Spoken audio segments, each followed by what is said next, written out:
Evening councillors, council officers and members of the public. Can we start by giving Celeste another big round of applause? Thank you for leading us in the National Anthem tonight. Thank you for always leading us at citizenship ceremonies as well. We truly appreciate it. You are very talented, and as I always say, you sing much better than everyone in this chamber, including myself. So thank you very much. We do appreciate it, and we look forward to seeing you again very, very shortly. I'd like to begin by acknowledging the traditional custodians of the land on which we meet today. I'd like to pay my respects to elders past and present, and I'd also like to acknowledge our veterans and all those who have and who are currently serving our country. Welcome to tonight's ordinary meeting of the Hillshire Council, this being the 26th of May 2026. This public meeting is required to be live streamed on Council's website, and a person's image and or their voice may be broadcast. This is outlined in Council's adopted code of meeting practice, which is available on Council's website. Attendance at this meeting is to be taken as consent by a person to their image and or their voice being live streamed. If any person attending this meeting, including members of the public, do not agree to being live streamed, you can choose to leave this meeting before it begins. Council accepts no liability for any damage that may result from defamatory comments made by persons attending meetings. All liability will rest with the individual who made the comments. The recording will be published and made available on Council's website for the balance of the Council's term, or 12 months, whichever is the longer period. In addition, the recording will be retained as a Council record. Members of the public are afforded the privilege of attending this meeting to witness the Council making its decisions. Individuals acting in a disorderly manner can be asked to leave the meeting, and members of the public must remain silent, must not bring flags, signs or protest material, and must not disrupt the meeting.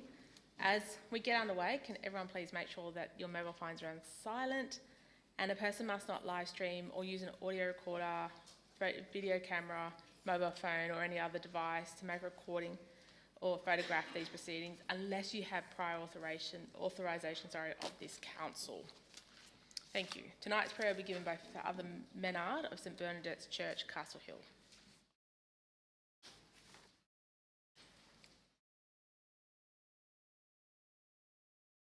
We place ourselves in the presence of the Lord. In the name of the Father, and of the Son, and of the Holy Spirit. Amen. Heavenly Father, you teach us that you have created humanity in your image and likeness. We thank you for gathering us here this evening and the opportunity to serve your people whom you love so dearly.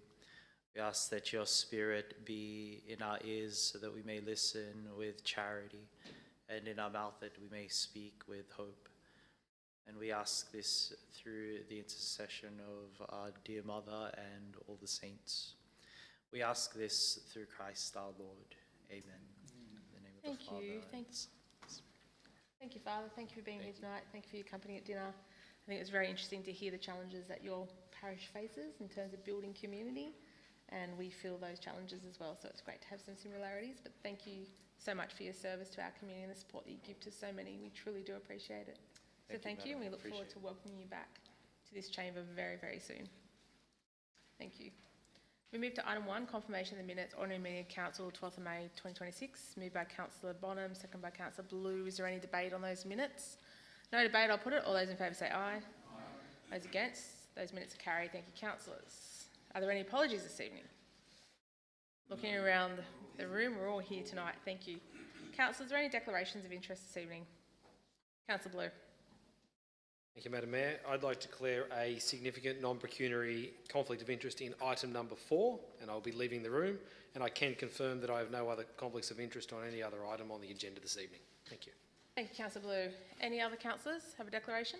Madam Mayor, in light of an item discussing transparency on today's agenda, I want to declare I do not have any conflict of interest. You have no declaration either? Any other one else that wants to declare the same? Needs to be a trend. Councillor Hazelden. I also have no conflict of interest in any item. Thank you. No conflicts of interest. Anyone else? Thank you, Madam Mayor. If everyone else is doing it, I declare I have no conflict of interest either. Thank you. In any item, sorry. Madam Mayor, same for myself. No conflicts for any item on the agenda tonight. Thank you. Anyone else want to declare the same? No Same conflict again. of interest. Fantastic. No conflicts of interest. No conflicts of interest? I have no conflicts of interest. Does anyone have any conflicts of interest? I'll put the question again.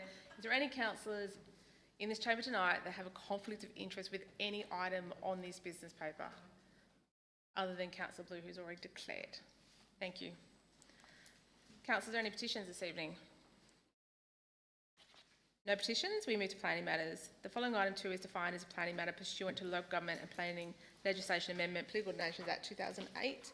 Item 2, New South Wales Government Exhibition Statewide Community Participation Plan, FP 242. Councillor Blue. Thank you, Madam Mayor. Look, I won't spend too much time speaking on this, but I'd like to move the motion as Moving the per motion as printed in the recommendation of business paper. Seconded by Councillor Bonham. Wish to speak to your motion? Yes, just briefly, thank you, Madam Mayor. Madam Mayor, part of what we do as council is to inform our community of what is happening. And I see this statewide plan as being a mechanism to remove that from our community. As councillors, we are not prone to having residents contact us in regard to development applications, and I appreciate we do not assess those as councillors anymore and haven't done so since around 2018, if my memory serves correctly. However, we do play a role in guiding our community in what they may see as an inappropriate development. We may be able to provide them with more information, explain the process, or provide them with information as to what that development application may or may not include.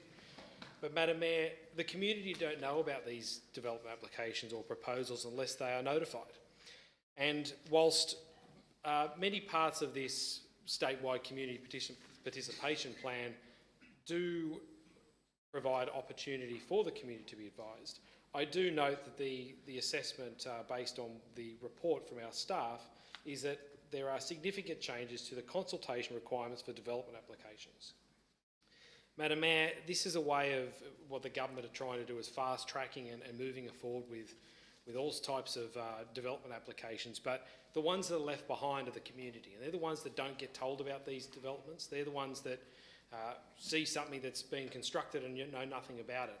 And that's where I think as councillors we need to stand up and say, no, this isn't good enough. Our community do need to know what is going on. They do need to be made aware, and they do need to be provided with an opportunity to have their say. As I mentioned earlier, as a councillor, and I know particularly, I'm often called on by residents to help them explain what a development application may be. It may be an opportunity for me to explain how the planning system works. It may be an opportunity to guide them through providing a submission. There's a number of things that a council has a role to play here, but even ourselves, we're not going to be made aware of these development applications unless there's some form of community consultation. Things that concern me greatly are the type of developments that would be exempt from this. And I turn councillors' attention to page... Give me for a second. The draft statewide community participation plan specifies the type of development where notification is not required. Compared to the Hills community participation plan, the development where no notification to neighbours is required is significantly increased. In order to be exempt from notification, the development must be permissible in the relevant zone, meet the relevant planning controls in an LEP, DCP or State Environmental Planning Policy, and not include a 4.6 variation. Well, Madam Mayor, a number of these proposals that council come across, the applicant claims they fit, and they may fit within those permissible use, but that doesn't mean they're acceptable proposals. They may fit, and I'll give you a classic example. You may have a facility that is proposed and acceptable and permissible under the LEP, so it's able to be put in that zoning. But Madam Mayor, it may be oversized. It may take up more footprint. It may have traffic concerns. So just because it fits in that and it's permissible, does that mean that we don't tell a community about it? Madam Mayor, 9 times out of 10, it's not the permissibility that's the problem. It's everything else to do with that development that our community needs to have a say on. So this goes to the very heart of what our community have done for many, many years here in this council area. They've provided submissions. They've been made aware of development applications. They've been given an opportunity to participate, and they feel like they're part of, and they so well should, be part of this assessment process. Madam Mayor, I'm not at all happy with this participation plan. It's a government's way of just fast-tracking through and moving forward and cutting the community consultation out. And I urge councillors to support the submission councillor putting forward and ask the government to go back and rethink their participation plan and allow councillors the flexibility, as we've always had, to be able to set the mechanisms that suit our council and our people. Thank you, Councillor Blue. Councillor Severaj. Mayor, the draft statewide community consultation plan provides significantly more exemptions from notification for most local development, as long as they meet the relevant planning controls. I note the discussion paper indicates that councils' existing community participation plans can vary significantly between councils, even adjoining councils. There are differences to timeframes for public exhibitions of the same development times between councils. It is clear that residents should have a consistent public exhibition timeframe which applies across the state. And that is exactly what the department is doing. The department is proposing a single community participation plan to apply across New South Wales, standardizing public exhibitions and notification requirements with an objective of providing certainty for all stakeholders across the state. I therefore, council should be wholeheartedly supporting this draft proposal. Thank you. Thank you, Councillor Severaj. Any further speakers? Councillor Cox and then Councillor Gretzeva. I rise largely to agree with everything put forward by Councillor Blue there. This is, this just reeks of we need as much development done as fast as we can because of the housing crisis yet again. I agree that standardisation is appropriate in some instances, but the only people thrown off by this would be people familiar with a notification process, such as a developer or someone in a particular area who gets thrown off going to a different area. But they have experts they hire themselves to deal with this. They're not at a disadvantage. The local community are, and the changes to ours will make people who would expect to get notified about things not get notified about them. I don't think that's fair. I don't think that's appropriate. We have a system that works, and we don't have to. If we're going to standardise everything across the state, what's the point of councils? Like, if it's all going to be the same, it's just madness. This is fixing a problem that doesn't really exist and forcing standardisation for the sake of standardisation. The other thing about it, of course, is you won't have the competition effect of going, oh, you know, let's look at how Blacktown does it. How can we improve ours? How can they improve theirs? And you look at how different people have solved the same problem in different areas. And you may come up with schemes that are better, or they might have a system that's better for areas with lots of apartments that we didn't have and we're acquiring now, or not acquiring, but there are apartments being built around here. And we might adjust based on other areas that have more experience with that. So I think having each council doing its own thing is perfectly fine. If individual councils are failing, there's a local government minister that can step in and help deal with it. Or if they were setting up an absolute base minimum that you could build on top of, that'd be fine. But this feels like it's stripping away our choice in the matter and our ability to have the notifications that we deem appropriate. And the fact that our staff have been working with the community for years and councillors to make these plans, and just to have them overridden by a brute force of the state saying this is the one plan for everyone, the master plan that'll work everywhere. It's great for Broken Hill, it's great for Sydney, it's great for Newcastle. It's just stupid. So I fully support the officer's recommendation. Thank you, Councillor Cox. Councillor Gretzeva. Thank you, Madam Mayor. I would first like to thank staff for a comprehensive and balanced report regarding feedback on draft statewide community participation plan and accompanying discussion paper. This is an important proposal because it directly affects how our residents participate in planning decisions and that shape our neighborhoods and future growth. There are currently positive elements with this proposed statewide approach. Draft community participation plan was specifically created under EPA framework, sets minimum recommended periods, and a single statewide may provide plan may provide greater consistency across state, clear expectation for applicants and residents, and improve understanding of notification requirements. The stronger emphasis on strategic planning consultation is also welcome. The proposed increases in exhibition period for local strategic planning statements and regional and district plan and master plans and precinct plans recognize the importance of engaging community early in the planning process. Importantly, the statewide documents also acknowledge that minimum exhibition timeframes can be still extended case-by-case basis depending on scale, complexity, or nature of proposal. That flexibility is important and should remain available to councils. Is it also fair to acknowledge that statewide community participation plan is intended to operate as a framework rather than completely rigid system? Council would still remain flexibility in how they engage with the community through workshop, newsletters, online engagement.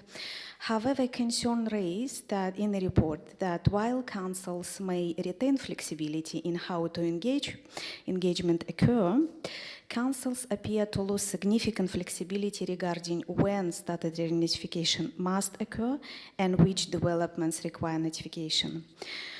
This is the issue case here. Under current Hills Community Participation Plan, most development applications are notified to surrounding residents with only very limited exemptions. By contrast, under draft statewide community participation plan, exemption may apply to residential flat buildings, shop-top housing where only 7-day pre-commencement of work notification is required, dual occupancies attached dwelling, group homes, exhibition village, and range of commercial and industrial uses, provided they comply with planning controls and contain no clause 4.6 variation. Importantly here, DA may be potentially exempt only if compliant. In practice, many DAs do not fully comply, and many DAs still require exhibition and receive submission, which we're talking about on page 22. However, even compliant developments can still have substantial impact on neighborhoods through traffic, overshadowing, privacy, neighborhood character.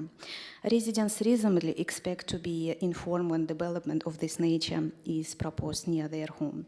So now it's important to acknowledge, although this exemption are brought on paper, many development applications in reality still contain variation to planning controls.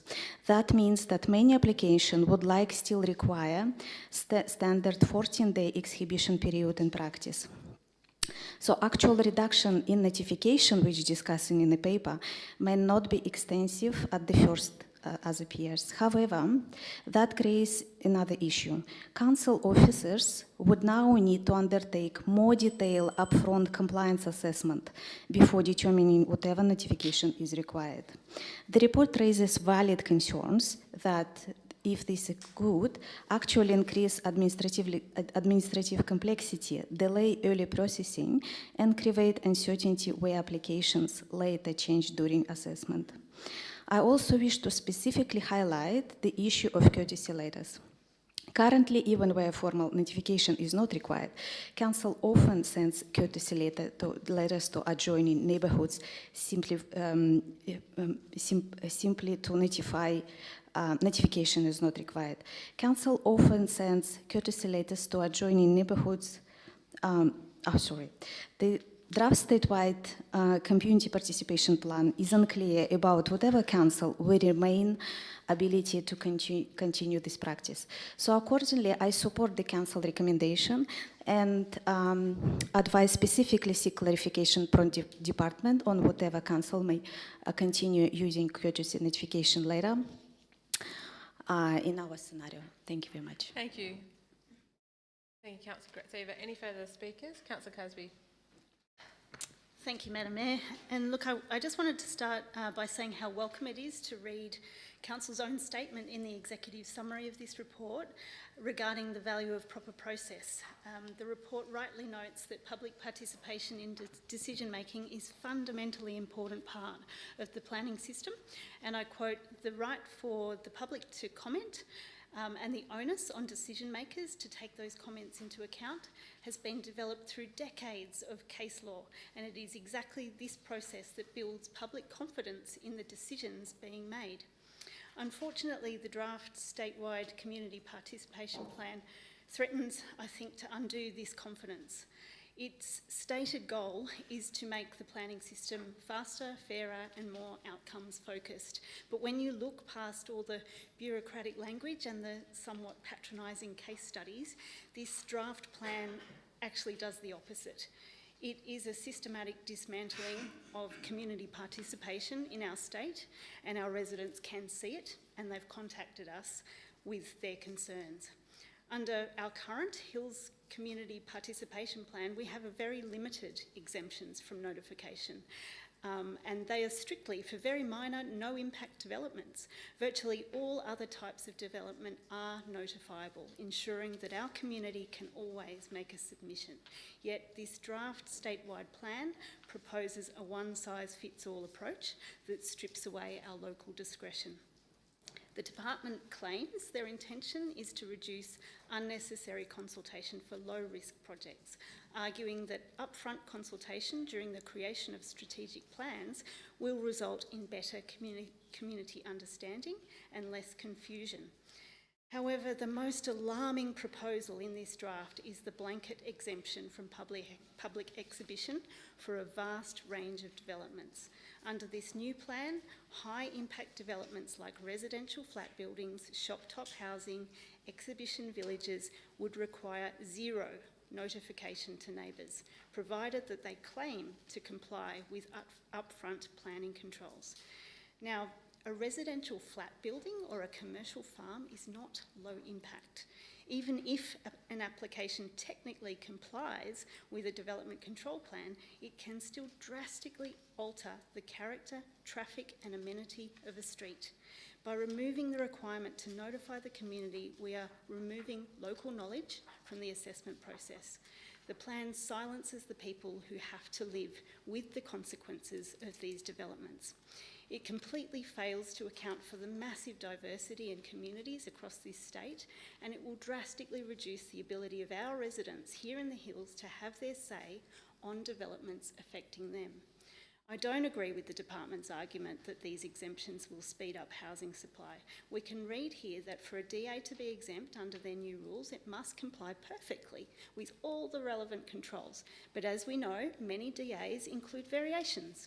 Because compliance isn't always easily determined at the very beginning of the process, the time taken by staff just to figure out whether a DA should be notified will actually increase.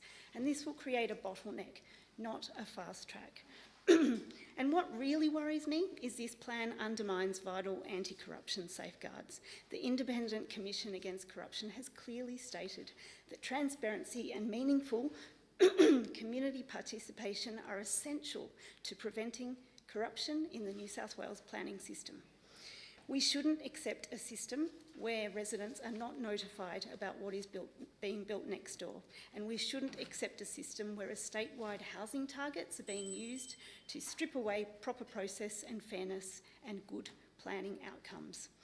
Notification should remain the default position for local development, and high-impact developments should always face public scrutiny.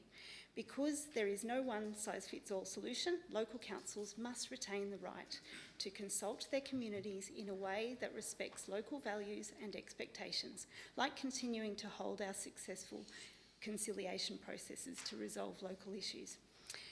In the words of the Better Planning Network, who sent us their concerns, the Department of Planning, Housing and Infrastructure should abide by its own statement that planning should be a partnership with people who know their communities best, which are the residents, the wider community and the local councils. So I support the motion. Thank you. Thank you, Councillor Casby. Any further speakers? Councillor Cox. Just a question for Councillor Casby through you, Madam Mayor. Of course. Risk of agreeing with me on this one. I was actually going to say that at the start, but I thought, not quite sure if I agree with everything you said, so, but very close, Councillor Cox. Thank you, Councillor Cox. Councillor Hazelden. It struck me that repeated surveys, and I don't know how well constructed they are, show that or reveal the fact that Australians think that we are over-governed as a nation, that we have too many levels of government. And so when I saw this proposal, I thought this is the state government firing a warning shot across the bows of local government. That we need to remember, as the Minister keeps reminding us, Madam Mayor, that local government exists by virtue of an act of state parliament. And looking at this particular proposal, it just seemed to me to be another undermining of the foundations of local government. I think the executive summary and the conclusion makes some very salient points. It represents a substantial departure from the current approach in the Hills, where notification of development is common and expected by the community. It goes on to say it risks reducing meaningful community participation and undermining established expectations of transparency, where have I heard that word before? And finally, in the draft statement, the community participation plan is not supported in its current form. So, Madam Mayor, I think in reading this, I rely on the fact that I believe, from what I consistently hear, that state government does hold the views of the Hills Shire Council with some esteem, some regard, and I'm hoping that our submission in this vein will alter the trajectory of this item. Thank you, Madam Mayor. Thank you, Councillor Hazelden. Any further speakers? Councillor Uno. Madam Mayor, I rise in support of this item before us, Madam Mayor. This is just a clear example that the government, the state government, Madam Mayor, has got its priorities completely wrong. It's worried about a few weeks of a notification of community engagement. And they're saying that's the problem. That's why people aren't building homes, because of the few weeks that are involved into engaging the community. What a ridiculous outcome and thought process of this government, Madam Mayor. Let's just during this time, doing a little bit of research, Madam Mayor, I think let's actually not worry about let's not focus on the community engagement, because we know that works well. That's not the problem as to why we have a lack of housing, Madam Mayor. But when successive state governments have introduced things like BASIC's 7-star sustainability rating, that every home needs to be built to the highest environmental level, throw on $35,000 of cost, Madam Mayor, to a regular home. NCC energy upgrades, another $30,000 of cost, Madam Mayor. If you happen to be in a bushfire-prone land of what many of our northern suburbs are in Northwood, Madam Mayor, anything up to $80,000 of additional costs, Madam Mayor, by the time you go into all the additional costs and consultancy certificates.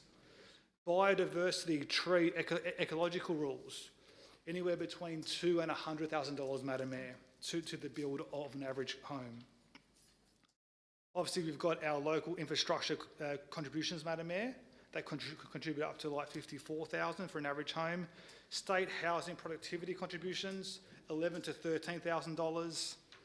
CDC planning, local planning, anywhere between $10,000 to $60,000. So for an average home, Madam Mayor, the government has not only introduced time, effort, consulting reports that can add anywhere between $100,000 or $180,000 to the build of a home in the hills. If you're in a bushfire, flood or tree or slope drainage or ecologically challenged land, they could be up to $350,000. The government needs to get their priorities right, Madam Mayor, not focus on a well-worn path of community engagement, which is highly valued and where our residents can have their voices heard, but focus on the main challenges of building in this state, Madam Mayor, the extreme costs and regulations that we put onto the building sector. The government has, over successive governments, Madam Mayor, has killed the housing industry, death by 1,000 cuts, or death by 1,000 consultant reports, Madam Mayor.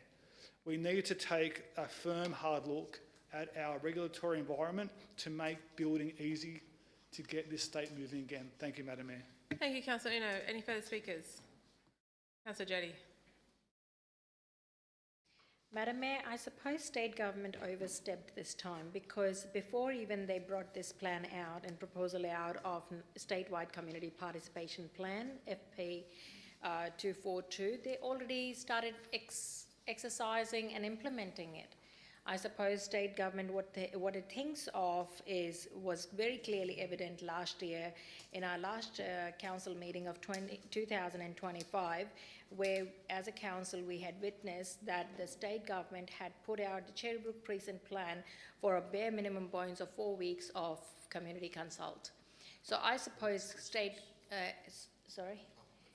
Yes, and that was also over Christmas and New Year break. So what you are witnessing right now is that they started doing this in practice long before they brought this as a proposal out to the councils.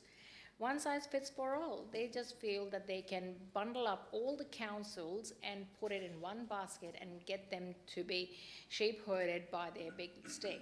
Now, this is certainly alarming because they are not just being themselves doing the wrong thing, but they want all the councils to be allies and participating in the same wrongdoing as well, which is completely unacceptable and authoritative in a very bad way. However, I would like to also put forward one thing, that how is it fair for state government to be non-transparent when some colleagues in this council of mine are asking for transparency? How does this become more transparent as a state government to be a role model to say that some plans, some precincts, some big, massive developments can actually just be given a small 28 days window of community consult, whereas we as a council are expected to do and cross extreme measures and boundaries to prove ourselves. It is just not fair. I find it ridiculously, alarmingly contradictory and autocratic for this state government to propose something, do something else, and actually get away with something else. So actually, transparency is on them. I suppose more than us, they should be transparent in what they are doing. And I just would again remind our residents to be on this news, to be aware of all the happenings and realize what is councils doing and what is states doing. Ask the question. I would implore all our Hillshire residents to ask the question, is this so-and-so done by the council or is it a state imposition? Because I am sick and tired of answering residents that this is not council's doing. We are fighting a good fight as their elected local representatives for infrastructure, for everything for them, whereas some things are just beyond our hands because the state government took it away. For example, Cherrybrook Precinct, Madam Mayor. Thank you very much. Thank you, Councillor Joddy. Any further speakers? No further speakers. Councillor Blue, your right of reply. Thank you, Madam Mayor, and I'll just turn my comments to what Councillor Selbroj had to say. And I appreciate the government are trying to do a standardisation project here across the state and bringing other councils into a standardised participation plan. Now that obviously suggests that some councils might be over-notifying, not notifying enough, trying to standardise it. Completely get that. But at the end of the day, Madam Mayor, I swore an oath to the residents of the Hills and I'm not overly concerned about what other LGAs and what problems they have. The government can deal with them separately. I'm just concerned here about the impact of removing the opportunity for consultation for our residents. It's in fact the complete opposite of what residents are telling us. They're telling us they would like more consultation, not less. This community participation plan removes that. I want to turn councillors' minds back to March of 2017. And Madam Mayor and a few others in the chamber will remember this one quite well. And I turn your mind to the development application for a place of worship at Larapinta Place, Glenhaven. Madam Mayor, that was a place of worship which at the time was permissible in the RU6 zone. Madam Mayor, under this participation plan, this very participation plan put forward by the government here in its draft form, residents would not have been notified about that development because it simply met the criteria of being permissible in the relevant zone. Madam Mayor, I will turn your mind back to that proposal. At the peak, the residents group had 500 active members. They spent $250,000 in legal fees fighting that development. Community regional planning panel meetings, those held at the time, were attended by over 1,200 concerned residents. That proposal was not about the permissibility of the land, it was about traffic, acoustics, site coverage, wastewater, intensity, character, parking. Madam Mayor, those residents would not have known about that development under this participation plan. I'm going to leave the councillors with that thought and urge you to agree with the recommendation here in the business paper and look forward to a very strong report put to the government on why this is not going to work for us and here in the residents of the Hills. Thank you. Thank you, Councillor Blair. On item 2, New South Wales Government Exhibition Statewide Community Participation Plan, FP 242. We have a motion moved by Councillor Blue and seconded by Councillor Bonham that the recommendation contained in the report be adopted. Councillors, it is a planning matter, so if you could vote on your keypads, please.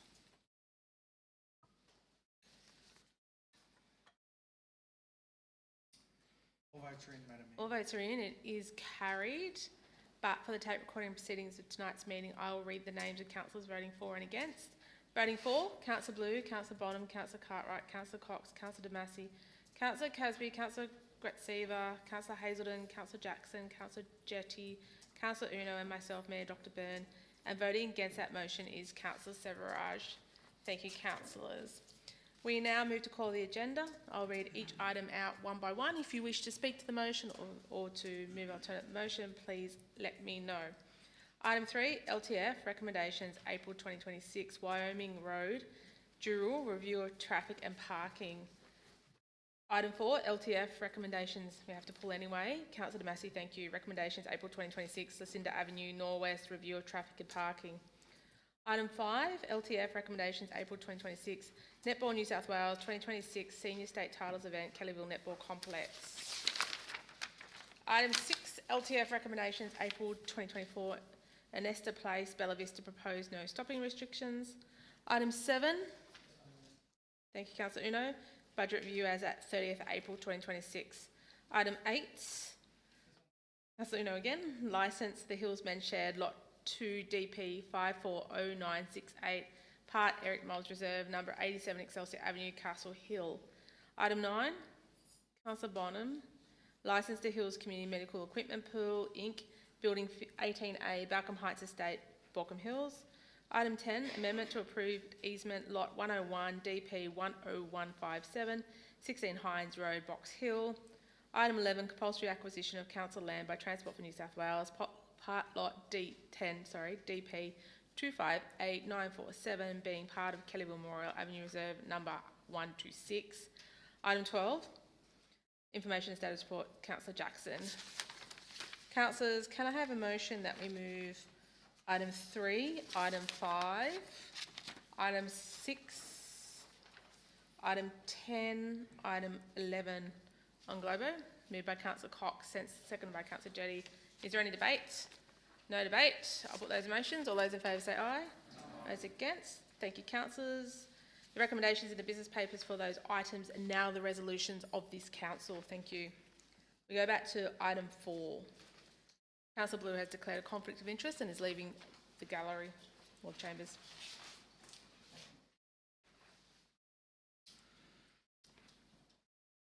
Thank you. Item 4, LTF recommendations, April 2026, Lucinda Avenue Norwest, review of traffic and parking. Councillor Damasi. The motion as per the Thank recommendation. you. Seconded by Councillor Bonham. Councillor Damasi, you wish to speak to your motion? Yeah, look, very briefly, Madam Mayor, it's one of the great things this council does. Is basically look at previous decisions and goes back and reviews them to see that they were the right decision and seeing that it is now working well with the decision that was made previously. I note that there's been the only concerns raised were not about parking issues, but more about illegal parking, and our compliance team have done a really good job answering any residents' concerns and going out there and being actively involved in enforcing infringements when required. So again, Madam Mayor, it's a great thing that what we do here is go back and review any decisions that we've made in the past. So thank you. Thank you. Any further speakers? No further speakers. I'll put the motion. All those in favour say aye. Those against, it's carried. Thank you, councillors. Can we ask Councillor Blue to rejoin us?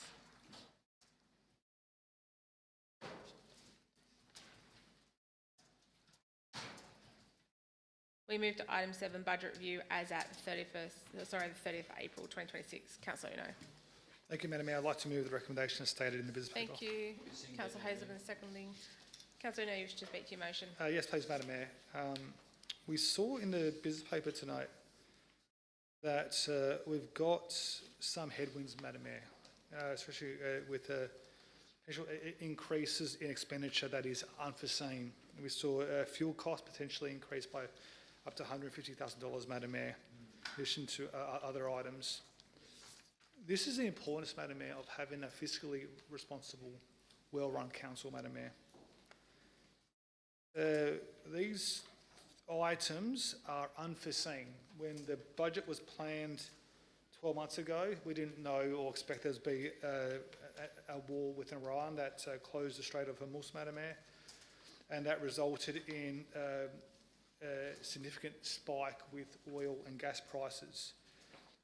But by running a budget that is well managed, Madam Mayor, and sustainable, we have got the space in our finances to account for such items that are unforeseen.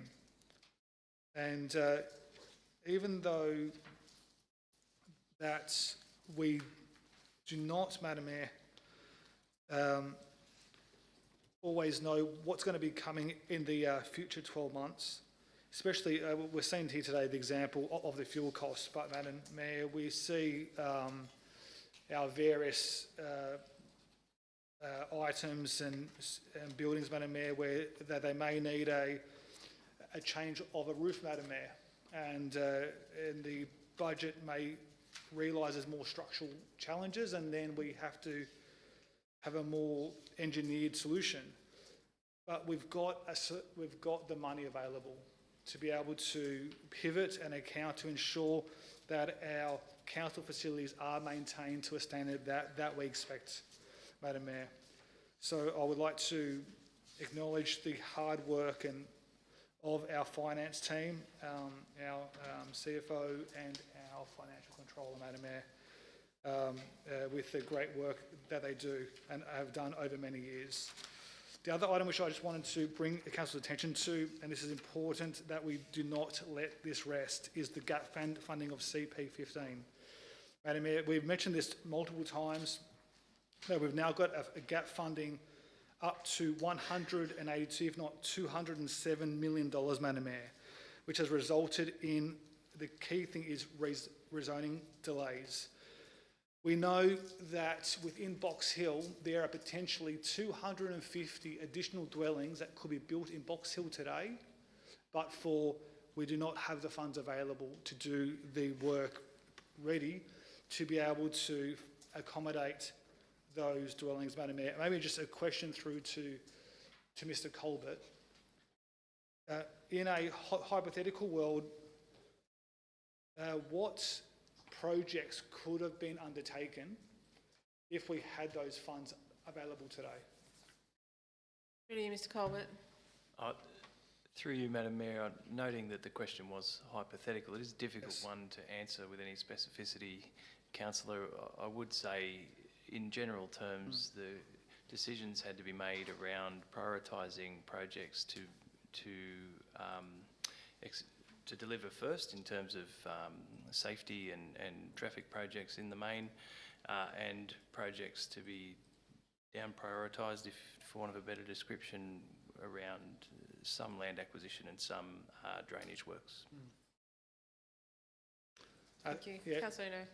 Thank you, Madam Mayor, and thank you, Mr. Colbert. These large infrastructure projects that are holding up the growth within Box Hill, Madam Mayor. That our residents up in the northern part of the Shire do not have the same amenity that we do in some of the other more established parts of the hills. And unfortunately, this now rests on the shoulders of the current Labor state government, Madam Mayor.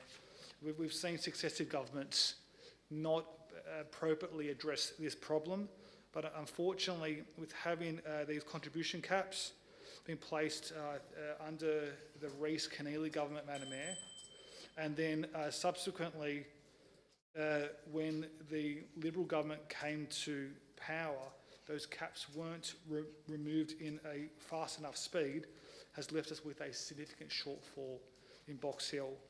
And we really need to keep the pressure up on this state government to ensure that our residents get their fair share of the community infrastructure that they deserve. Thank you, Madam Mayor. Thank you, Councillor Uno. Any further speakers? Councillor Jackson? And we'll come over here. Thank you, Madam Mayor. I agree with Councillor Uno about the concerns with CP15. I know earlier this year, I think it might have been in February, I added a part, I think it might have been to your Merrill Minute about CP15 and reaching out to Michelle Rowland, the Attorney General, seeking a meeting with her to discuss specifically CP15. I'm just wondering through you, to you, Madam Mayor, or to the General Manager about whether that invitation was put and whether the invitation was accepted and whether that meeting has occurred. Through Mr Edgar. Thank you, Madam Mayor. Yes, following that resolution of council, we did indeed write to Michelle Rowland, the Attorney General of Australia, and at this stage scheduled to meet with us later this week. Yeah, fantastic. I look forward to the update. There's, you know, at the federal election, there was a lot of attendance by Michelle Rowland and a lot of comments made, especially around the funding for Windsor Road. And I just hope that that discussion, seeing that it's specifically focused on CP15, there can be some additional pressure put on to be able to make those projects no longer hypothetical of what can be done in Box Hill, but a reality for the residents there, noting already how much we've lost and that bill continues to rise. Not just the total amount for CP15, but the fact that we don't have the money in the bank and especially through contribution plans, being able to get interest and other things to support projects, we're already on the back foot. Thank you, Madam Mayor. Yeah, thank you, Councillor Jackson. And just to add to that, we do have a meeting with the New South Wales Roads Minister in June to talk about Old Windsor Road and Windsor Road. You can come over here first. Councillor Hazelden. Uno quite correctly referred to unforeseen headwinds, and noted that our fuel expenditure to date is about $150,000, more than we budgeted for. And who knows, given the current geopolitical situation, when that situation might ease. But I suspect, Madam Mayor, we're in for many more months of turmoil in oil and diesel prices. Madam Mayor, I couldn't help but notice, in terms of unexpected budget impacts, in the information status reports, that as at the 22nd of April, as a result of continuing activity driven by a group of activists, we're now almost $250,000 out of pocket beyond budget. Well, not all of that's beyond budget, but the substantial part is beyond budget in terms of our legal costs, which is still, as we well know, is well publicised, is unresolved in this matter. So I think it's just important that when we consider these headwinds, that people who are responsible for these sorts of expenditure consider their position quietly and deeply. Thank you, Madam Mayor. Thank you. Councillor Gatsiwa. And we'll go over to Councillor Bloom. Thank you, Madam Mayor. We're already approaching almost the end of financial year, and overall, April review confirms there is no major variation to council adopted budget. Very well. So firstly, I would like to thank General Manager and our Chief Financial Officer and Executive team to their strong strategic planning and responsible financial management during very challenging economic environment. Despite this increasing pressure, the report confirms that the Council remains in a strong and stable financial position. Council is still forecasting an operational surplus of approximately 28 million, remains debt-free and continues to maintain a healthy cash and investment position to support long-term infrastructure and community services. Council also continues to deliver a very significant capital work program of more than 355 million across roads, parks, sporting fields, drainage, buildings, community facilities throughout the Shire. However, one of the major issues highlighted in tonight's reports is growing impact of the global fuel crisis on local government operations. Like many organizations, Council is expecting substantial increase in fuel and transport-related costs. Fuel expenses for Council plant and fleet operations have already increased by around 50% compared to normal monthly levels. And raising diesel and asphalt prices are directly impacting road renewals and maintenance program. The challenge for councils is broader than just fuel at the Bowser. Almost every essential local service relies on transport and fuel supply chains, including waste collection, road maintenance, moving, park maintenance, emergency support services, and contractor delivery. The report also highlights recent changes through Fair Work Commission road transport contractual chain order, which may create further financial pressure for councils and communities across New South Wales. Those challenges will allow raising transport and fuel costs to be passed further down the contractual chain, ultimately increasing costs for councils and ratepayers. Local government NSW has warned this could significantly impact councils already facing raising operational pressure and has called on state and federal governments to provide practical support measures. This is an important issue because local councils deliver essential frontline services every single day, and we need certainty around fuel supply and sustainable funding support to continue delivering those services efficiently for our community. Council is continuing to closely monitor this impact, implement mitigation strategy where possible, and ensure that critical services remain protected. Importantly, despite those emerging pressure, the report confirm Council's overall financial position remains sound, investment performance continue to exceed benchmarks, and financial sustainability indicators remain well above industry standards. Tonight's review demonstrates prudent financial management, careful monitoring of current risks, and Council continuing commitment to delivering essential services and infrastructure responsibly for our community. Thank you. Thank you, Councillor Grazeva. Councillor Blue. Thank you, Madam Mayor. Just briefly on the points that have already been discussed on CP15, I think it's important we do continue to talk about this. It's one of the big risks and issues moving forward into the future that this council will need to address at some point in time. And it's not going to be addressed on our own. We do need the assistance of the state government. We've spoken about this at length in this chamber, but thank you to Councillor Uno for continually bringing this up. It is something that we do need to keep on the front foot. Just one story. A resident contacted me recently regarding some hold-ups of infrastructure in Box Hill, and they explained to me that they'd purchased a parcel of land which was a temporary detention basin until the more regional basins could be constructed. They've had that parcel of land now for a number of years, and there's no time frame on when that detention basin will be filled and when that resident will be able to actually build their house. So they're stuck with a parcel of land with a hole in it for the foreseeable future. So further to Councillor Uno's comments around what this is actually doing, it is holding up building houses, it's holding up building infrastructure, and it's holding us up building parks for our community. But nonetheless, we will continue to build where we possibly can and continue to deliver for the Box Hill community, but they do need to be understanding that this isn't an issue caused by this council, but is one we're going to have to continually try and push for resolution because no one else seems to want to do it for us. Thank you. Thank you, Councillor Blue. Any further speakers?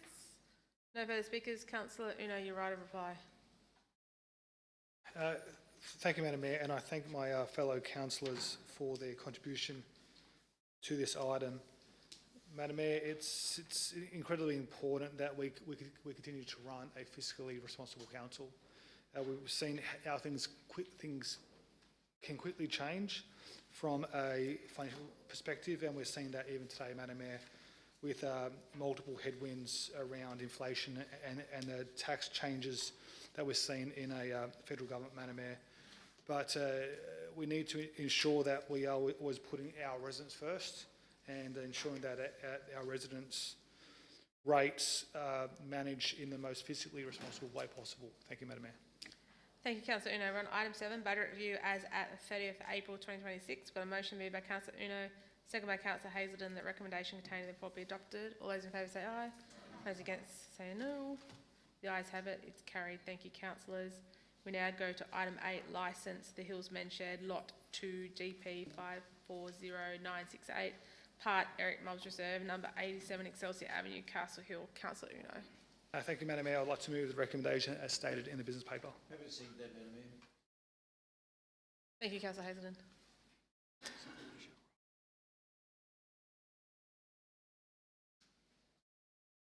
Councillor Uno. Thank you, Madam Mayor. Madam Mayor, look, this is an important opportunity to acknowledge the work that the Men's Shed does for our local community. The fact that the Castle Hill branch now has 95 members and it's limited due to 100 members with the size of the premises just shows you how much of a critical piece of community infrastructure it has become. Madam Mayor, you may have noticed that I am wearing a badge today, and it is the badge to commemorate that this is, well, last week was the National Volunteer Week. And it's important just to acknowledge all of the volunteers in our community, Madam Mayor. It's important to note, and this information is a little bit old, probably will need another census, Madam Mayor, but as of 2021, 20,700 residents aged over 15 were reported as doing voluntary work in this community. That represented 13.7% of our community, and it's higher than the average across all other Sydney councils, Madam Mayor, being at 11.6%. Madam Mayor, these are not just statistics, but these are people coaching sports, supporting schools, helping seniors, serving charities, assisting events, protecting our environment and standing beside residents in times of need, Madam Mayor. And I see it with my own work as with my involvement with the Hills Community Aid, that now more than ever, due to our cost of living crisis, that people are struggling. And the more that each one of us can do by volunteering time or resources to help our community and neighbours in need, how valuable it is just that we can pull together to support our neighbours during these very difficult times.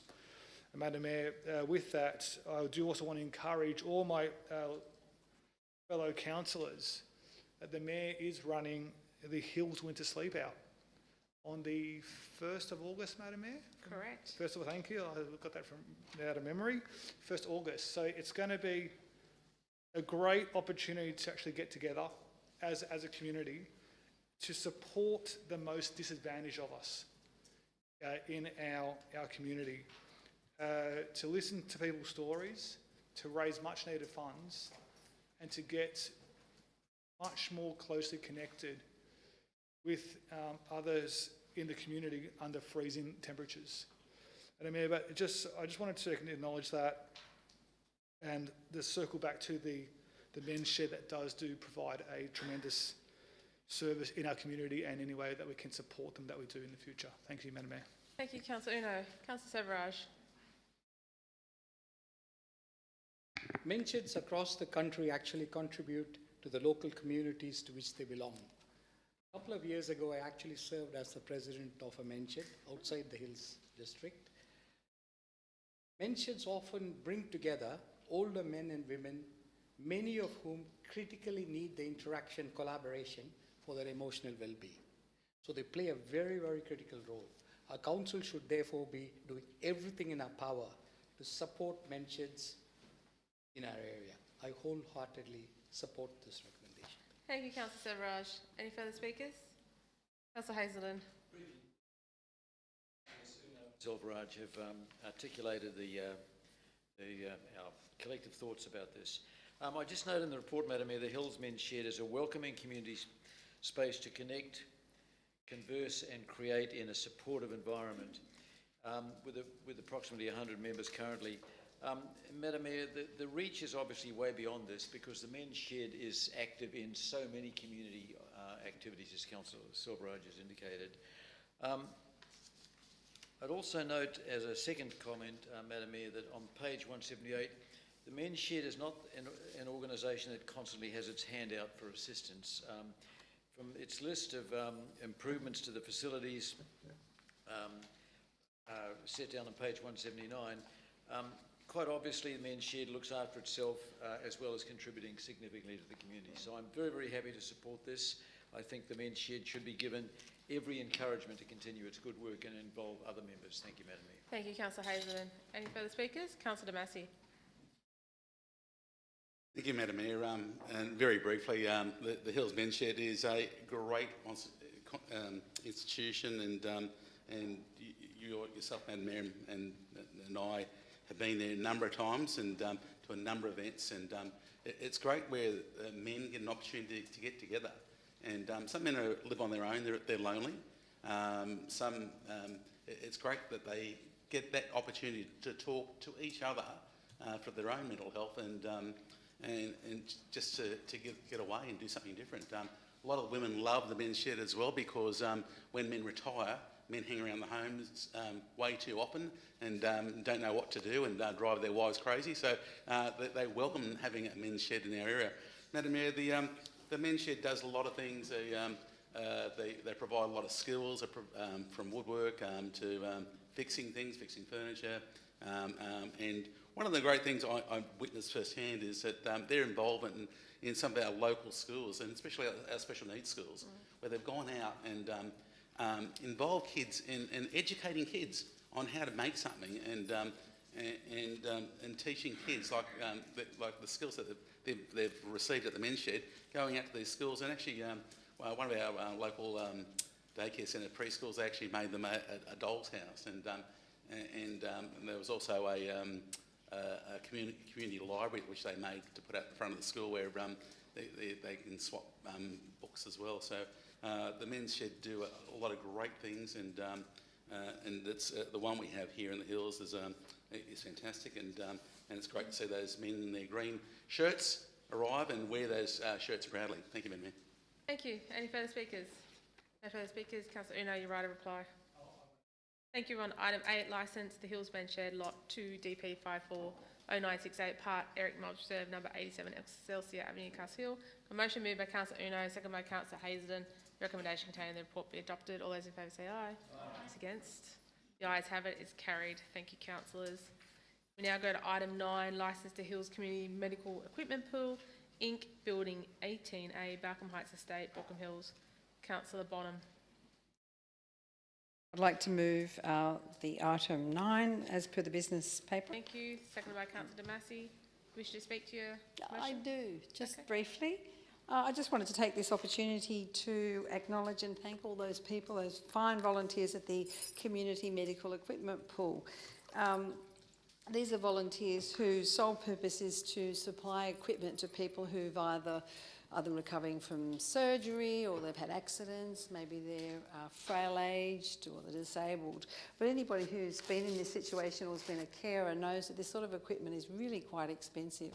And at a very minimal cost, I think they take very, very minimal bonds and donations for this equipment. They provide this as a wonderful service to our residents who may not be able to avail themselves of this equipment otherwise, and especially now with an ageing population, the need for this sort of equipment is only going to increase, and with a cost of living crisis, and people are going to be searching for ways that they can fund themselves, and this is just such a wonderful thing. So I'd just like to thank these people again for all that they do for our community and encourage them to keep going. Thank you. Thank you, Councillor Bonham. Councillor Massey. Thank you, Madam Mayor. I just want to also speak about the Hills Community Medical Equipment Pool and agree with everything that Councillor Bonham said.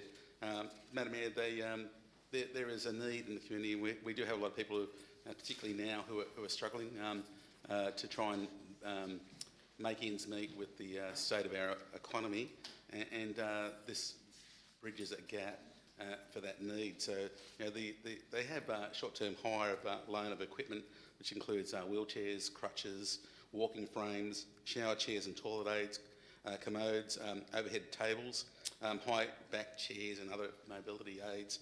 I know too well the need for those things, having had surgery for my hip replacement for the third time. There's a lot of things, but I went and purchased those things. I know how expensive they can be, but these volunteers provide those, and sometimes like a pair of crutches for as little as $3 a week, which is dirt cheap. But it's fulfilling a need and helping our community, and it's great that they're out at Balcombe Heights, and which is quite accessible for our residents. So I'd like to actually congratulate them for what they do for our communities. So thanks, Madam Mayor. Thank you. Any further speakers? No further speakers. Councillor Bonham, your right of reply. Thank you. On item 9, we have a motion moved by Councillor Bonham, second by Councillor Damasi. The recommendation containing the report be adopted. All those in favour say aye. Those against, the ayes have it. It's carried. Thank you, councillors. We now go to item 12, information and status reports. Councillor Jackson.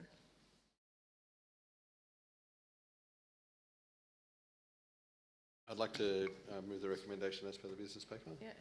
Seconded, Councillor Blue. Continue. Madam Mayor, a couple of items for this evening. On page 203, looking at legal matters, land and environment appeals for this financial year, a total of 913,000, 76% of the expenditure of the revised budget. I know for myself, I know Councillor Hazelden is the same, to see a lot of matters going to the Land and Environment Court. I know that we can't necessarily avoid everything, but every dollar we spend here is a dollar that can't go to residents. And then looking at the broader legal costs of total of 2.3 million, seems really unfortunate that once again, every single dollar spent there could potentially be money better spent in other areas. Just by again reiterating that, I know that there's many things that are unavoidable, but I do know and I suspect that there's a number of items in there that potentially were avoidable. Looking at the page 227, I think now the SES item is on its probably 25th page or something like that. It's good to see that there will be something brought to us soon. It looks like, again, Council's left holding the bag, and we're stepping up to resolve a matter that, from my understanding, there was agreements about in getting support from the state government that never arrived. And us having to provide this resolution ourselves. I'm just extremely glad that we're now reaching a point where something can be done, and I note also the work, especially more recently in council staff and executive and yourself, Madam Mayor, meeting with the SES on working on a solution that's reasonable for them, rather than just potentially progressing with something that long ago may no longer be fit for their needs. We see on page 229, Box Hill Precinct, CP15, as we've seen throughout the business paper, continues to be a point of challenge for us as a council, and I hope that we continue to get resolutions for the residents in that area to be able to finalise a lot of the matters that we really need to just get moving in that space as much as council possibly can. On page 237 and 236, I know Councillor Uno was the impetus of bringing these particular items in. I know that the state government has been watching assessment days very closely, even with some threats about taking over assessments if councils don't come into line. I'm always pleased to see the work that our council does, especially in calling out support for the council officers that are going through the wild number of assessments that we continuously see. On page 237, sorry, it calls out the current number of assessments being at 236, down for 252 from last month. That we have 7 that are currently under 400 days, but the median number of assessment days to this date, this financial year, is 82 compared to 81 last month and 74 last financial year. Just wondering through you, Madam Mayor, if we can just get a little bit of context about the average number and what's impacting that at the moment, or the median number of assessment days. Madam Mayor, through you, it can be ironically some determinations of some older DAs. So it's not necessarily anything in particular. It'll be a combination of things. Fair to say that the council remains, I think, number 1 in terms of housing approvals for the year to date, and it's pretty significantly high on the number of DAs compared to other councils as well. So overall, I'd say that the median would be a range of factors, workloads, but also the fact that we are starting to process and remove some fairly older DAs, which obviously changes the number. Appreciate that. And just wanted to call out the fact that we continuously face the challenge that the DAs that we are facing aren't the easy run-of-the-mill ones that generally go to CDC. So over time have had that broader challenge of whatever is coming here is a bit more complex than what we're seeing in CDC land. Thank you, Madam Mayor. Thank you, Councillor Jackson. Councillor Uno. Thank you, Madam Mayor. I just wanted to pick up on a point that Councillor Jackson was stating. You mentioned Councillor Jackson talked about the median number of days, not the average. So the median doesn't, through you, Madam Mayor, to the General Manager, the median doesn't impact if there's DAs that take for a longer time. We just put them all side by side and choose the one that's basically in the middle. So why has the median increased? Maybe I've misunderstood what you said, but I'd have to. I think it'd be a range of factors. It'd be something that I'd have to take on notice, unless Mr. Woods has any stats at his fingertips. Through you, Madam Mayor, I don't have any stats, and I think it's something we'd probably need to take on notice. Yeah. Thank you. Councillor No. Thank you, Madam Mayor. Look, it is reassuring, I think, that the trend is your friend, and especially when you look at that page 237 around DAs, I always look at that glut between 100 and 199 days, and that is trending down. So I do want to congratulate Council and the actual development team to try to keep a handle on DAs and not let them kind of get carried away without reaching a satisfactory conclusion. And I'm looking forward to seeing those final 7 that are 400 plus days to eventually being resolved as well, one way or the other. But look, this is really a lead on from what some of my comments were, Madam Mayor, around item 2. Unfortunately, our council, just like every council, Madam Mayor, we are the gatekeeper. We are almost call it the actual referee, Madam Mayor, for a game where we do not control the rules. It's probably an easy way for people to comprehend that the state government, by the most large part, Madam Mayor, controls the rules of this game, and we have to ensure that those rules are fulfilled. So it's on us to do what we can to advocate, to engage with other councils, to put together strongly worded motions at local government for New South Wales, Madam Mayor, to get the Department of Planning and the various departments of the state government to help us bring the average down from 113 to something well and truly.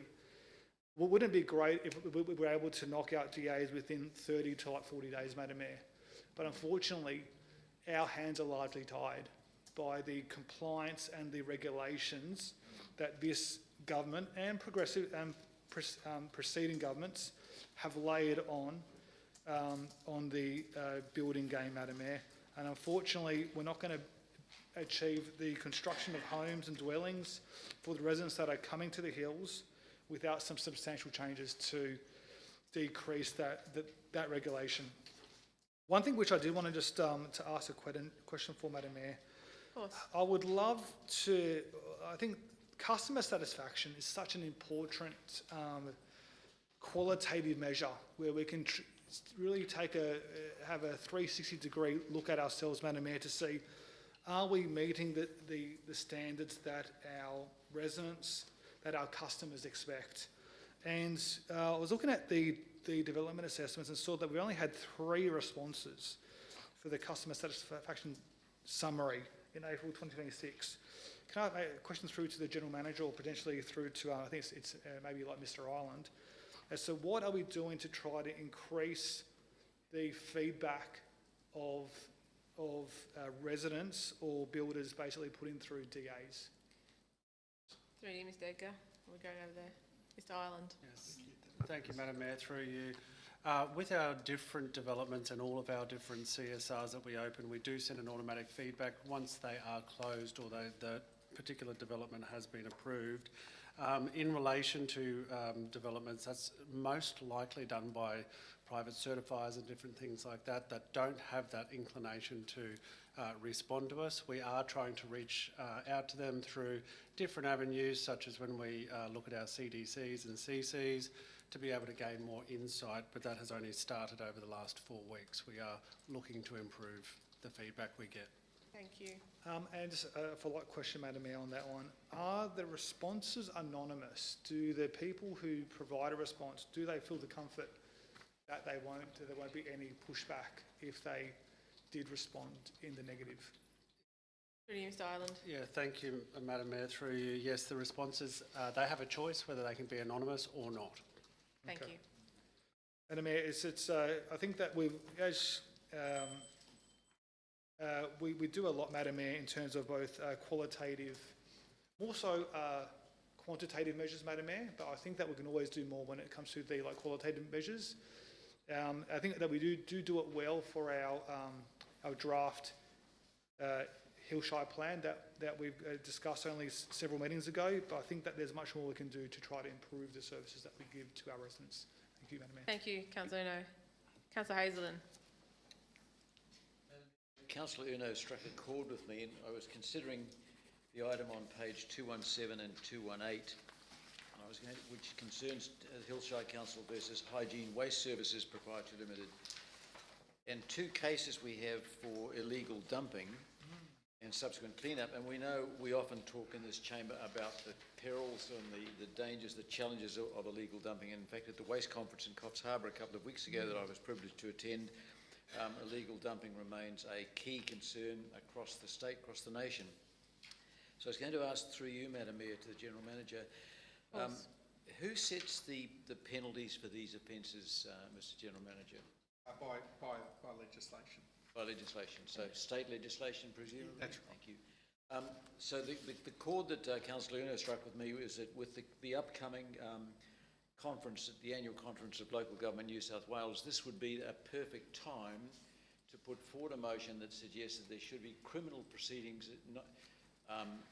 that include imprisonment for the owners, because the problem I have looking at Hygiene Waste Services Proprietary Limited, I have no idea anything at all about the company, but all too often we find that people who are faced with financial challenges simply are liquidated and the directors disappear to do other things. I think that if there were, and there may be in fact in place right now imprisonment penalties for these sorts of offences, but I'm not aware of that, and I think if there are not, we should put this issue forward for discussion at the annual conference of Local Government New South Wales.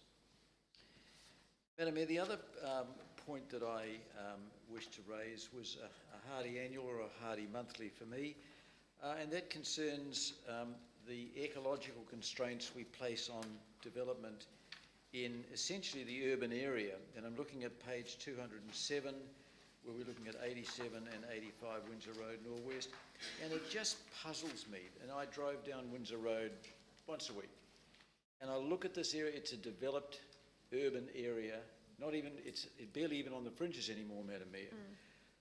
So why are we making it so difficult? Because of, to use the term, to quote the term, threatened ecological species. It just seems to me that we've got to stop this nonsense about focusing on things that are stifling urban development in an established urban area. By all means, look at these things beyond the urban fringes. That makes complete sense, but not in this global city. Madam Mayor, through you,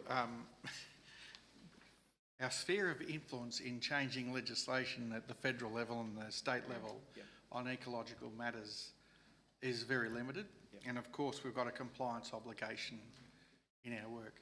Regrettably, unlike North Kellyville and unlike Box Hill and unlike what the developer is seeking to do in the Gables West precinct, that precinct is not biodiversity certified, and it does contain stands of critically endangered species being common plain woodland. Now, whether that's the case on these sites or not, I don't know, but looking at the address, I would suggest that is what the problem is. It's not that there's no development potential usually, it's about managing the impact on the ecological community that remains. Thank you, and that certainly accords with the understanding I've gained over the preceding years. Thank you for that. But it prompts me to ask why we aren't pushing back stronger on state and federal government in this, to use this euphemism again, this so-called housing crisis that we're in nationally, specifically Sydney. Why aren't we telling state and federal ministers of the impact of these ecological laws on inner urban development? Madam Mayor, through you, councillors might recall that we've done a number of submissions around housing supply, planning reforms and so forth. And a key feature of that is better strategic management of ecology throughout our metropolitan area and state more broadly, rather than the ad hoc effort that the legislation requires us to do.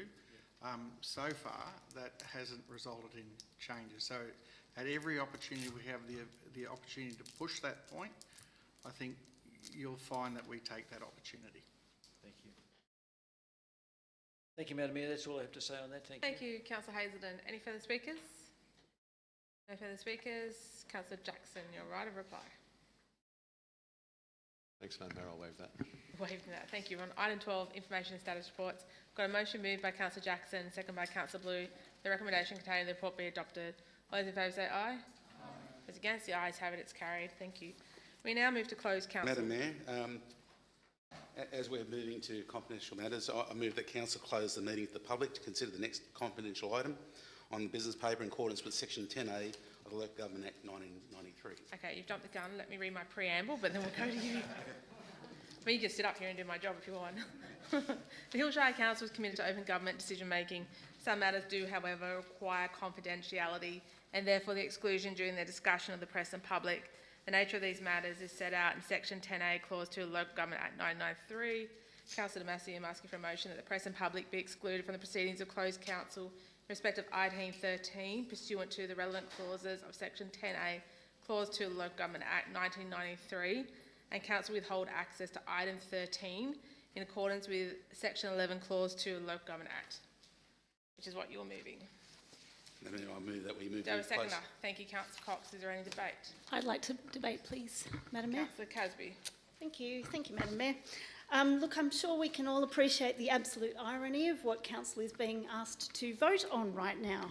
To close the doors, to exclude the public and the press, to have a secret debate about whether or not this council should move, should be more transparent. You truly cannot make this stuff up.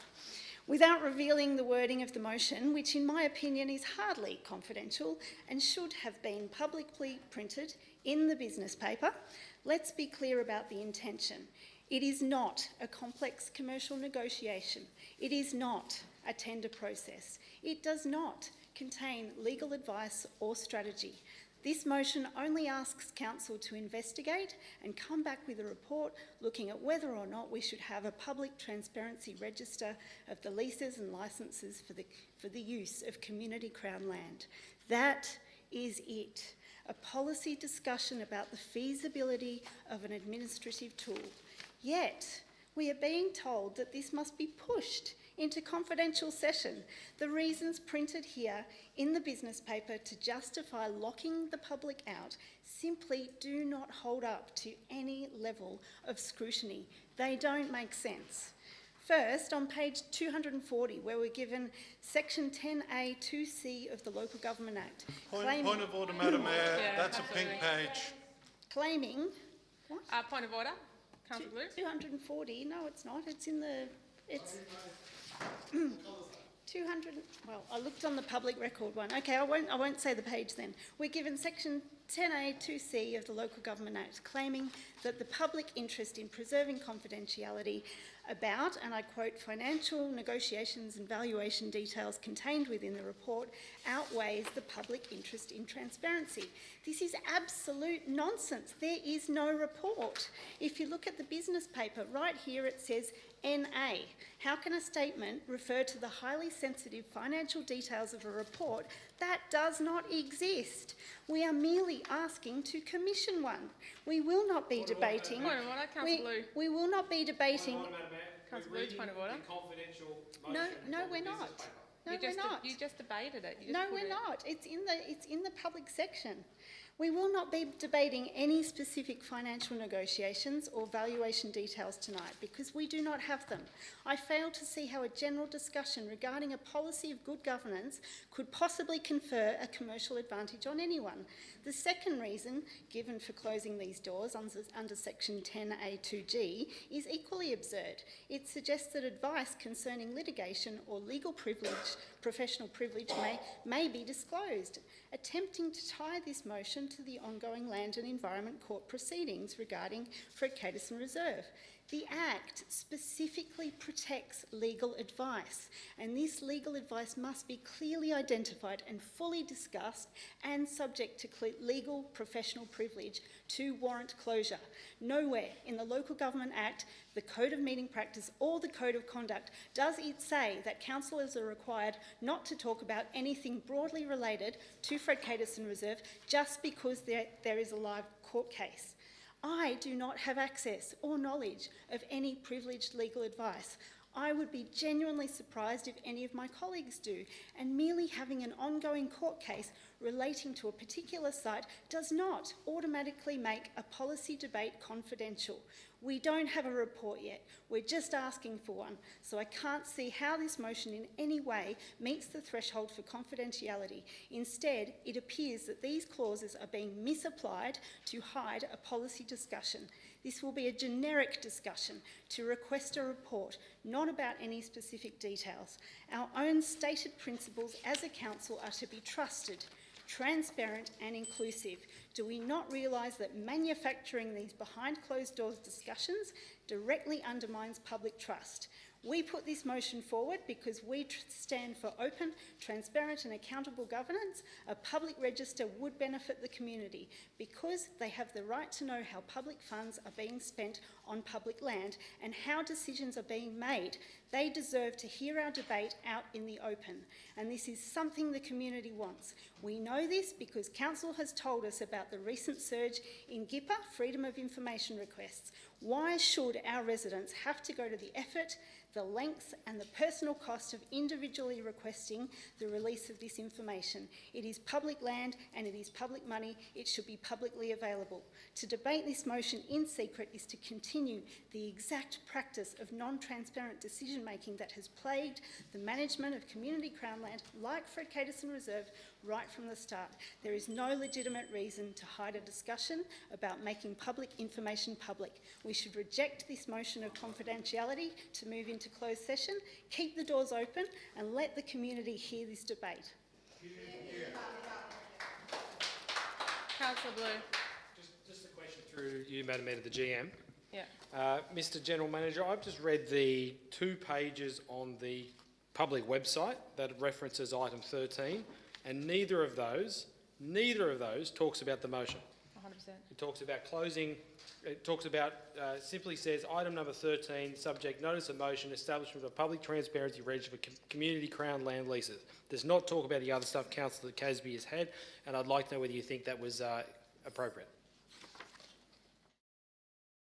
Madam Mayor, we all know under the Code of Conduct that the council is required, councillors, staff, all our officers are required to treat and maintain confidential matters as just that. The ramifications for getting that wrong is a breach of the Local Government Act, and a serious one, probably one that would constitute a breach of the Code of Conduct, but that would have to go through a process of evaluation. So I'm not in a position to answer that now, but I just would say that we need to be very careful about confidential information that's available to you, and your requirement under the Code of Conduct and your requirement under the Act to maintain the safety and to maintain the confidentiality of that information.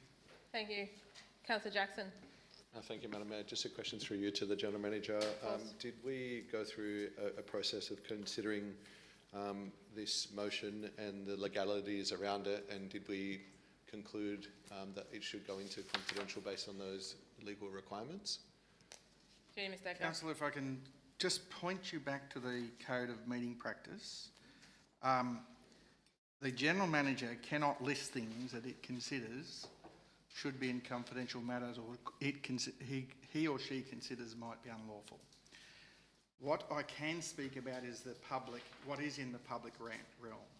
The Council has, on numerous occasions over many years, resolved to construct playing fields on the Fred Caterson Reserve. The Council, and what's in the public domain, it is very clear there is a number of litigated actions taken against the Council around its decision-making on these matters. So anything related to that and these matters that are underfoot, what I can't control, as you would know, is in debate what you might ask and say. And as all of you would know, that in litigated matters there are areas of privilege, and we are bound to protect the Council first and foremost, and this wouldn't be so sensitive if those litigated matters were finalised. Perhaps if I leave it at that. Thank you, Mr General Manager. Based on that and based on hearing the comments from Councillor Casby, I would take the advice of yourself that through your assessment you believe that this could impact us financially, not just as individual councillors but also as a council.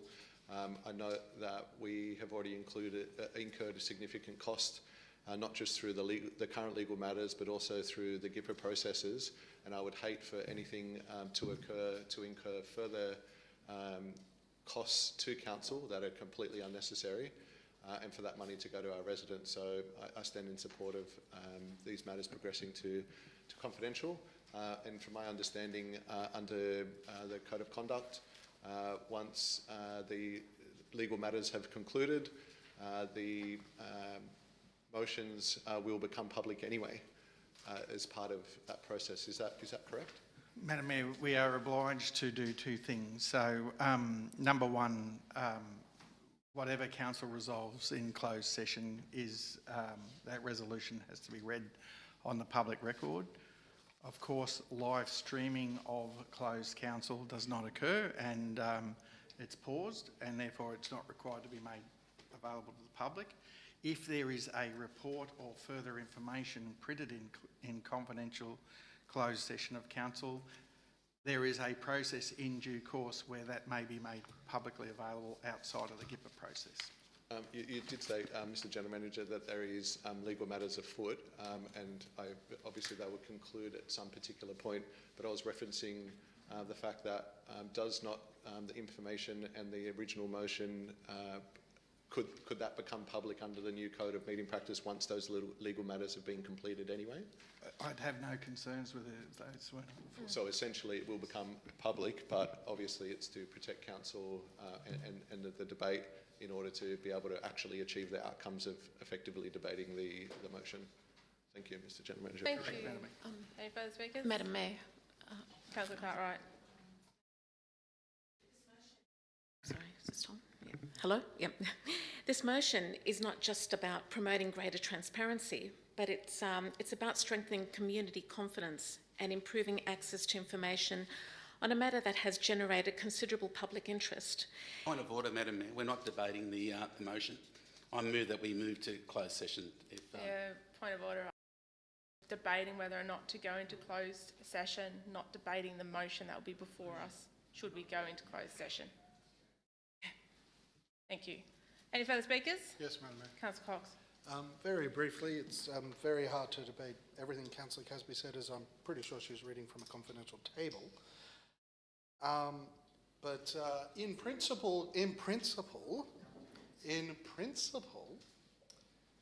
if something is currently not transparent for some reason, and we want to take it from not transparent to transparent, and I'm not saying we've not been transparent with all these processes, but if something is not, if you're going to increase transparency, surely whatever you're going to increase it to should be discussed confidentially before you make that decision, or you've already increased the transparency. Like if that's what the discussion's about. So I don't think it's at all ironic to go in a confidential session if you're talking about increasing the amount of information that's disclosed. Thank you. Councillor Blue, you've asked a question but you haven't spoken. Thank you, Madam Mayor. I'll just be brief here and echo the comments of Councillor, or the questions of Councillor Jackson. I have great concern discussing this motion in open council, given the legal advice we have received and that there are some legal cases on foot. I think it is in the best protection of councillors and council itself to be discussed in closed council while we have something that is currently going through the courts. Thank you. Thank you. Could I ask a question, please? Yes. I'd just like to ask everyone, actually, have you read the guidelines on closure of council and committee meetings to the public dated January 2026? And if I can approach the chair, I'm happy to that's my question. If I can approach the chair, I'm happy to give these to you, because the Act does say that a meeting is not to be closed for the receipt and consideration of information or advice concerning litigation or the subject of legal professional privilege, unless the advice concerns legal matters that are substantial issues relating to a matter in which the council or committee is involved and are clearly identified in the advice and are fully discussed in that advice. And since we don't have advice or a report, that's why I'm saying it's very relevant. Thank you. I'm comfortable with the advice that we've been given, but thank you. Councillors. Madam Mayor, I move that we move to closed session. You're putting that the motion be put. All those in favour that the motion be put? Aye. Against? It's carried. Councillors.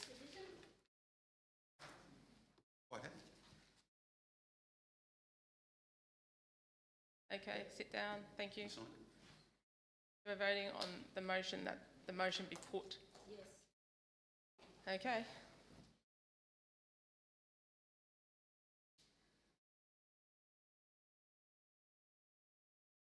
All votes are in. That motion, to put the motion, is carried. But for the tape recording and proceedings of tonight's meeting, I'll read out those voting in favour that the motion be put. Councillor Blue, Councillor Bonham, Councillor Cox, Councillor Damasi, Councillor Gretsiva, Councillor Hazelden, Councillor Jackson, Councillor Jetty, Councillor Severaj, Councillor Uno, myself, Mayor Dr Byrne. Those voting against the motion being put is Councillor Cartwright and Councillor Casby. Thank you, councillors. Councillor Damasi, we go to your right of reply. Should you choose to move? Waive my right of reply, Madam Mayor. Move to closed session. Thank you. Got a motion moved by Councillor Damasi, second by Councillor Jetty, that we move to closed session. All those in favour say aye. Against? It's carried. Thank you.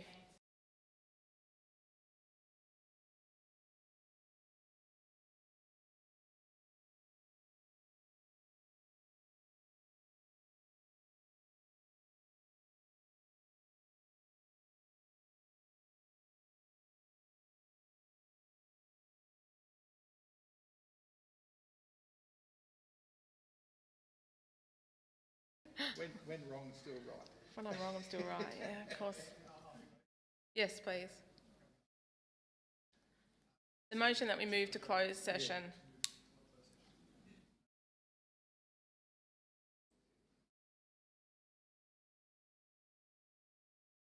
To go.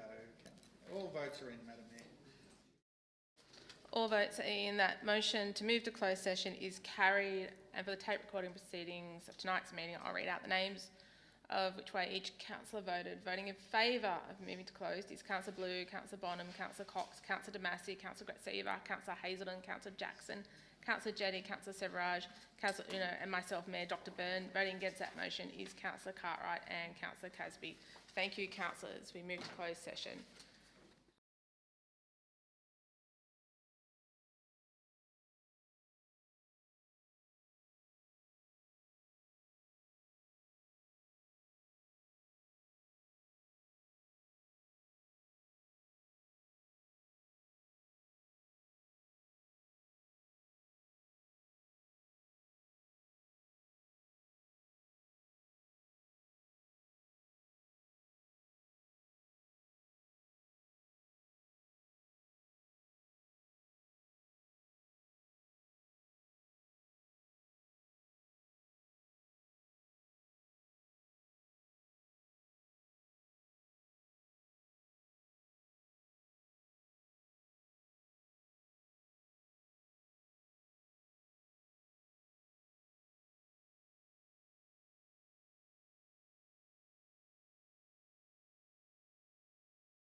Madam Mayor, councillors considered item 13 in confidential session of council tonight, and council has resolved that council reaffirms its commitment to transparency and open government and supports existing legislative and administrative frameworks that give effect to those principles, including the Crown Land Management Act 2016, Government Information Public Access Act 2009, and the Local Government Act 1993 to provide for the consistent, efficient, fair and transparent management of Crown land for the residents of the Hills Shire Council.